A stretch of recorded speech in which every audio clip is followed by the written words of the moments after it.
think about it like this. Guilt actually comes from doing something you so-called shouldn't be doing, or from hurting someone or disappointing someone. You usually feel guilty after those things happen. However, if you've chosen to remain child-free, you're not technically doing anything wrong, so you should not be feeling guilty about it. Hey people, welcome back or to another video. For those of you who are new around here, I'm Jade, the Childfree PT, and I'm super grateful to have you here. If people you know around you are putting you through a guilt trip about your choices to remain child-free, or even if you're just entertaining the idea, like you're not 100% sure yet, then this video is definitely for you. And stay tuned, because I'm going to be going through some top tips on how to actually put yourself first without those feelings of guilt. So if you're someone like myself who comes from quite a traditional family where it's kind of expected of you that this is just the done thing and this is what you do, nobody goes against the grain, there are no black sheep of this family, then you're definitely in the right place. So this happened to myself because I come from an incredibly traditional family where everybody just gets married, has 2.5 kids, gets the picket fence, gets the job, goes to university, etc., etc.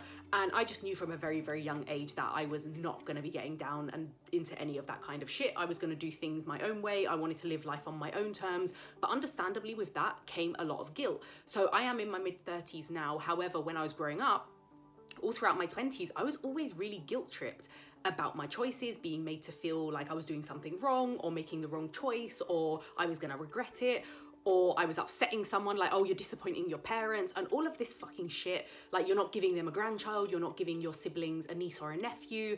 And I was kind of, and then I just got to that age where I was like, why the fuck is it my responsibility to make sure that somebody else gets joy out of my children?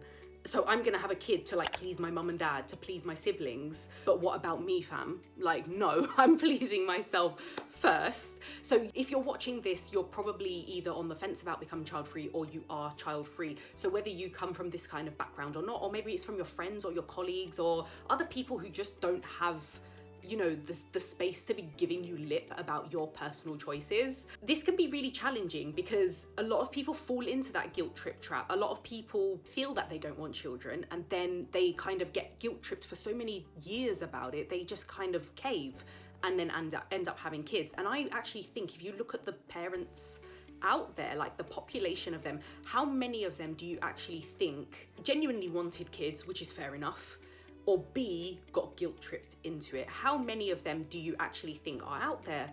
Because I actually would think that is quite a high percentage who didn't really want them, and now they're like 2, 3, 4 kids deep, and they're kind of like, oh shit, I should have listened to my instincts. I should have stood in my ground, I'm in my power, in my choices.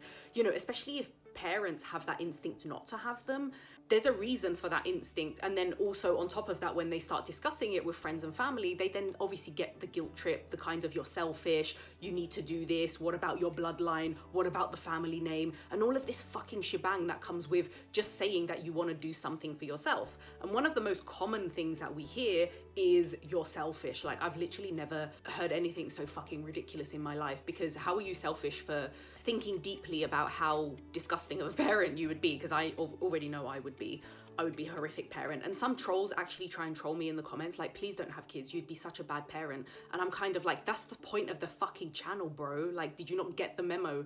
Like, I've been saying that from day dot. Are you only just understanding that now? I just literally don't get it. Anyway, moving on. Just imagine for a minute right now, all these parents who were kind of like, I'm not really sure, and then they got guilt tripped into it. How scammed would you be feeling right now? I'd be feeling hella scammed, like someone literally just obviously scammed you of money. That's how you would actually feel. Why would I want to feel like that? And I can't think of anything worse than being in a kind of told you so moment. I'm sure we've all been there in various degrees in our lives where we've been in that kind of I told you so moment, where you think to yourself, wow, I actually knew this was going to happen, and I just fell for the fucking trap. I fell into the trap. You can't go back on that. You just can't go back on bearing children. So I've got some pointers, because I hear from a lot of people, like, they come from traditional places around the world where that is like the done thing, and they kind of are like, I don't know how I'm gonna get out of this. So here are my top tips on, you know, how to deal with this kind of shit that comes with it. So first of all, you guys need to own your child-free choices. Like, literally own it. Stand in your power, because the only way people are going to make you feel guilty about your choice is because they will sense your lack of confidence, and they will literally pounce on it. As soon as they see the tiniest little cracks in your belief system or your doubts or anything like that, they're gonna pounce on you like a motherfucking dog, literally.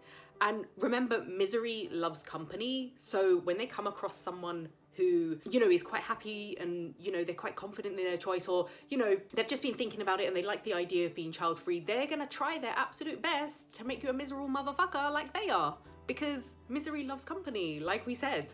So own your child-free choices, stand in your confidence, because when you are confident in your choices, whether that's being child-free or not, like any choice, you're really fucking hard to manipulate. And when you're hard to manipulate, they get triggered because they're like, oh, I feel powerless. I can't get into this person's head like someone got into my head. And that is why it's so triggering for them.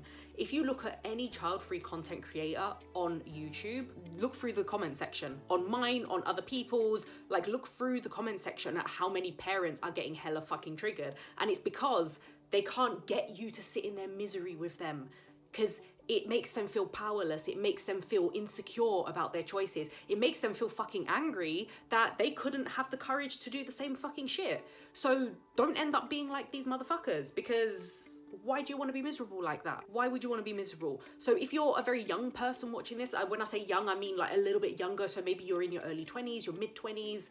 I'm not saying anyone older than this is old, but usually by 30, 40, a lot of people are a little bit more confident in standing in their decision, whereas someone a little bit younger is probably just trying to know themselves a little bit better, trying to get to know who they are on a core level. And of course that, you know, when you've got 1,000,001 people giving you their vanilla fucking opinions on how you should have kids, it will get under your skin a little bit easier. I do remember being that age as well, and it got under my skin a lot of the time as well. Do you know why now at my age, people don't actually ask me a lot about being child-free, believe it or not? Not my immediate friends and family anyway, because they know the drill.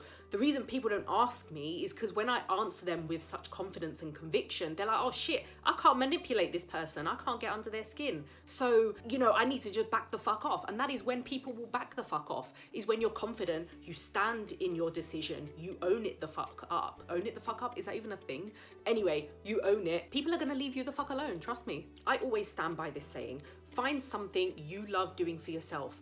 Find yourself a hobby that you absolutely love doing, that builds your confidence, that builds your focus, that you build your commitment and self-trust levels. Like obviously for mine, it's running. If you know about me, I'm a distance runner. This keeps me focused. It builds on my confidence. I absolutely love setting goals because it keeps me focused on what I'm doing next. It builds my confidence because every time I set a goal and I hit it, well, I'm obviously gonna feel amazing about myself, so I continue to do it. So it will build confidence and focus each and every time. You can do it with absolutely any hobby. It can be knitting, it can be swimming, it can be fucking climbing trees. I don't give a shit. Making tree houses, gardening, baking, absolutely anything you want that you feel it gives you a sense of self-worth and achievement out of that thing. So a lot of time I hear people say like, oh, I don't have time for hobbies because I've got X, Y, and Z amount of kids. And I'm kind of like, well, that's kind of also contributing to the fact that you're kind of miserable because you're not doing anything for yourself. You absolutely have nothing for you as an individual, like who you are on a core level. Because every time I run or I do races, and all the years that I've been running, I've learned about who I am on a core level. It's not just about putting trainers on